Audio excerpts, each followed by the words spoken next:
Hi everyone, and welcome to this next lecture, which is on buttons and switches. Now, buttons and switches have many applications when dealing with electronic circuits. So for example, here is a little ruler that I made.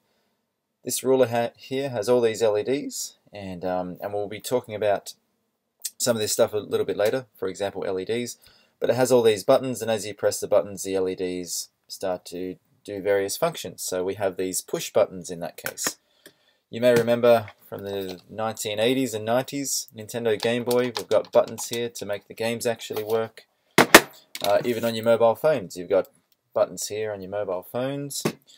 We can then move on to laptops, for example.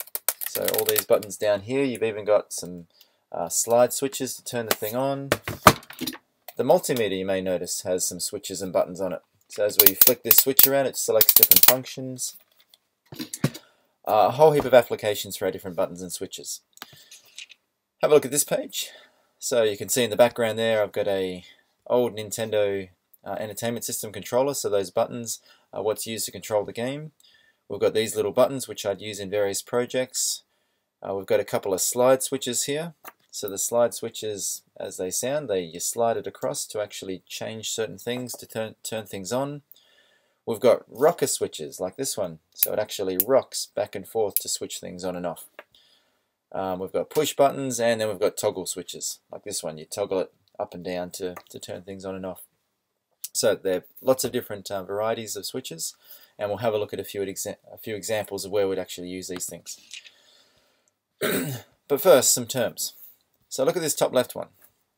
This is what we'd call a single pole, single throw switch. So generally when talking about switches, we have two things. We have what's called the pole, which is the actual metallic contact that moves up and down to connect and disconnect things. And then we have the throw. The throw is the number of electrical connections that pole can go to. So if we have a look at this schematic diagram, we have, you can call this the input if you like, this can be the output, or the other way around, doesn't really matter. This line here, so let's actually point to that. There we go. So this line here, that is the pole. The throw is how many places that can go to, how many electrical contacts that can go to. So it's fixed to this pivot point, it cannot move from there. So if you think about, well, how many places can you throw this to actually make an electrical contact? Well, it's one. There's one pole, so it's single pole, and it's single throw. So it can be thrown to connect to one place. Now you may be wondering, but it looks like it can be opened or closed, which is correct. However, when we're talking about the throw, we're not talking about how many positions it can go into, open or close. We're talking about how many positions can it go to that actually makes an electrical connection. In this case, up here is not making an electrical connection, but when it's down here, it is making an electrical connection. Let's compare that to this one. So this is an example of a single pole double throw. We have three connections on this one now, so have a look here, 1, 2, 3. This center connection actually lines up with this pivot point. So it's always connected to that center connection. Now, the reason that this is double throw is not because we can put it up or down, but because when we put it up or down, it connects to somewhere. So if we put it up, it connects to that electrical connection and it comes out here. If we connect it down, it connects to that electrical connection. So just come back to the single pole single throw. Even though this can be up or down, when it's up, it does not connect to anything electrical. It's just completely disconnected from anything. And hence we only have 1, 2 connections on this one. However, this one, it's got the center pivot point, which is this bit. It's then got this one over here, which could line up with that. And then finally it's got this one over here, which would therefore line up with that one. So single pole, it's only got one actual connection that moves up and down. And double throw means you can go up, it connects to somewhere, you put it down, it connects to somewhere. In this case, up or down would equate to left or right. Okay, double pole, double throw. So this one here, so you can see it's got 6 electrical connections on it. That's pretty much just like getting 2 of these switches and putting them together and then mechanically linking them. So as you switch this one up and down, the other one that you tack onto this would also go up and down. So have a look at what's going on here. They're effectively two separate switches built into the one unit. This here, this dashed line indicates a mechanical linkage. So if you were to flick this switch, internally you'd have two separate electrical connections that are both switching back and forth like this. So with the switch in one position, you'll have this connection here which lines up with this center pin that would connect to there, which would, let's just say it lines up with this one. At the same time, because you've got a mechanical linkage, not an electrical linkage, they're separated from each other, but mechanically they move at the same time.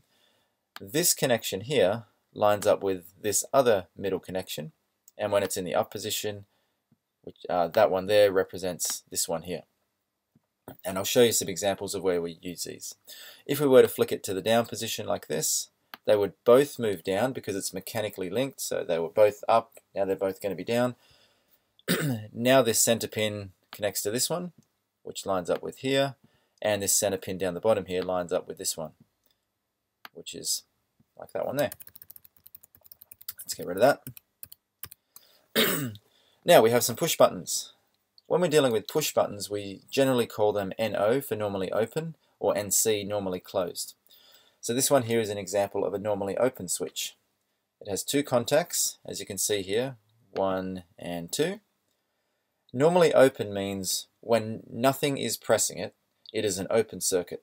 So between there and there is infinite ohms. If we were to measure it on the multimeter, it would be OL for out of limits. It's not until you press it that this contact comes down. When it comes down, it makes an electrical connection between the two. So I press it down and now I have 0 ohms between there, so it completes the circuit. Now there's another type of push button you can get like this. So here's one for example, still two connections, but it's called a normally closed push button. So therefore when you're not pressing it, under spring tension, that's pushing this up.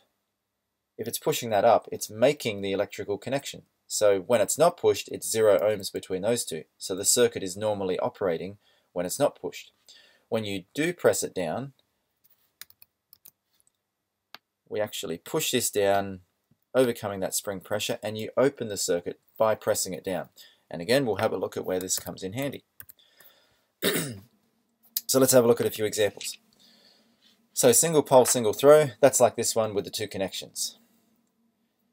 If you have it so it's open, so this is electrically not connected to that position there can be no current flow in the circuit because we don't have a complete circuit, therefore this light bulb is off.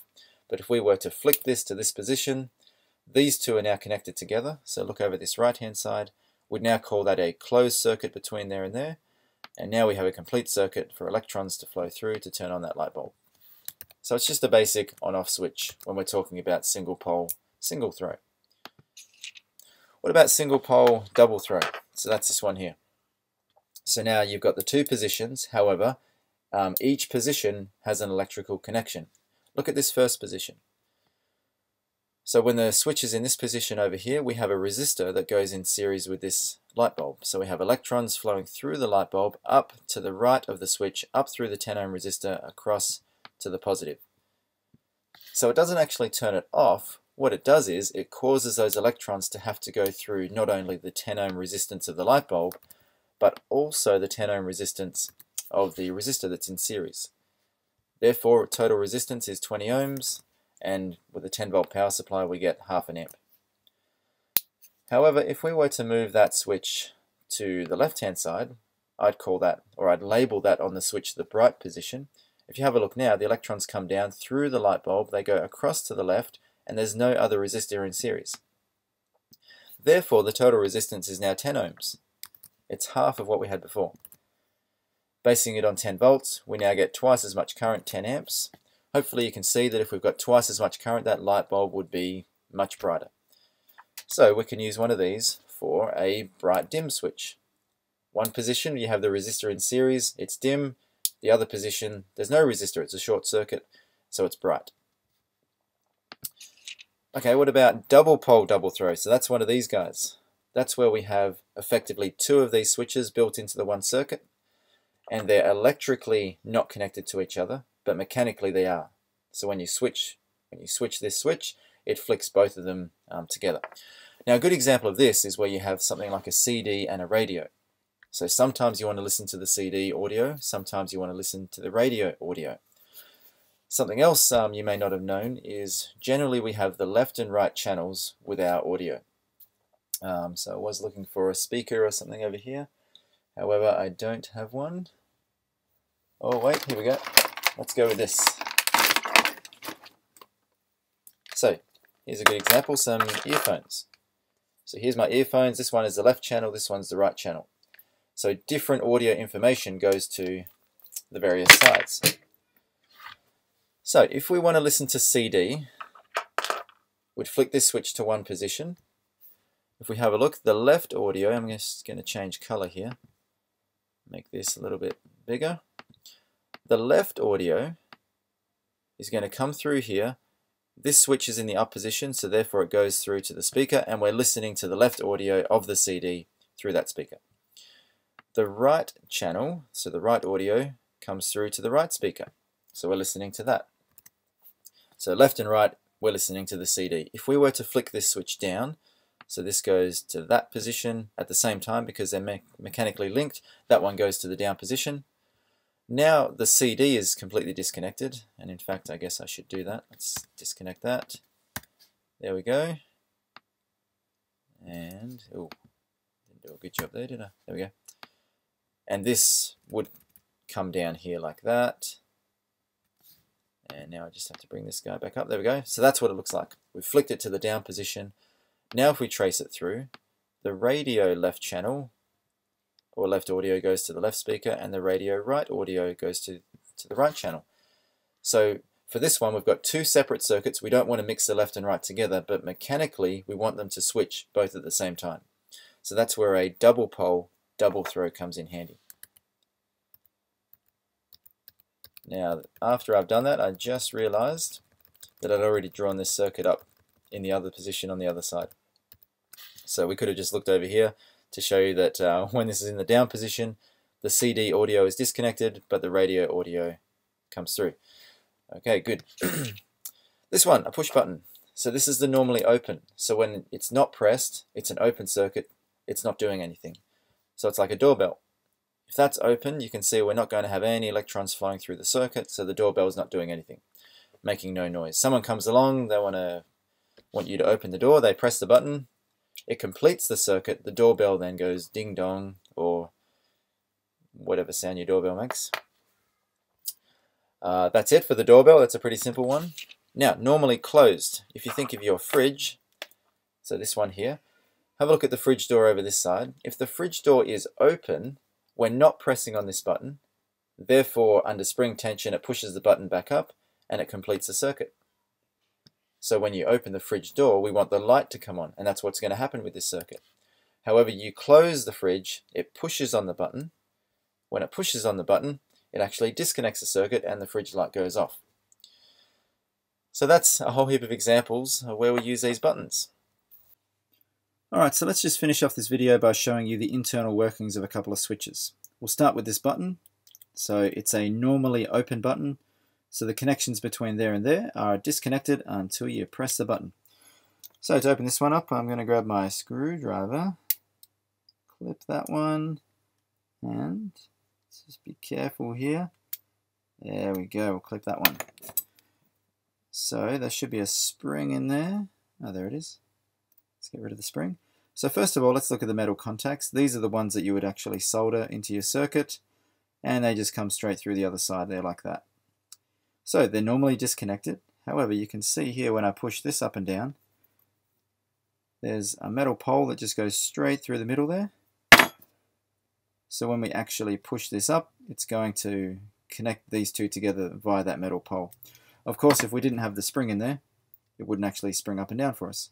So that's all it's doing. It's normally open until you press it. When you press it, it connects these two together. So that's it for that one. Now, the next one is one of these ones. So I'll get that a bit closer. This is a dual pole double throw, or a double pole double throw switch.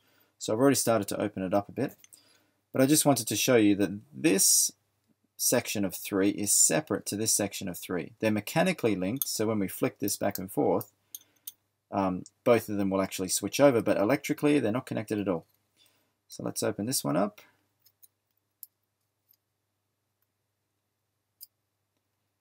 There we go. Alright, so there's our little rocker arm. So this one, it can rotate at the moment because I'm opening up, but normally it just rocks back and forth. And as it rocks back and forth, if we have a look in here, it just rocks these back and forth like that. So it either can switch there or it can switch there. At the same time, oops, I'm bumping the camera here, that one can switch there or that one can switch there. If we were to have a look underneath here, if I can remember how to work tweezers, there we go. So as all that's happening is we've got the center connection, which is always connected to that bit of metal, and we can either connect the center to this side if we were to push down there, or we can connect the center to this side if we were to push down on that side. And these both happen at the same time, so mechanically linked. However, you can see electrically they're not connected whatsoever. So that's the internal workings of a couple of switches there. So now that concludes this video. So go and do some study or some homework or something like that, because you've got some quiz questions coming up. Thank you guys.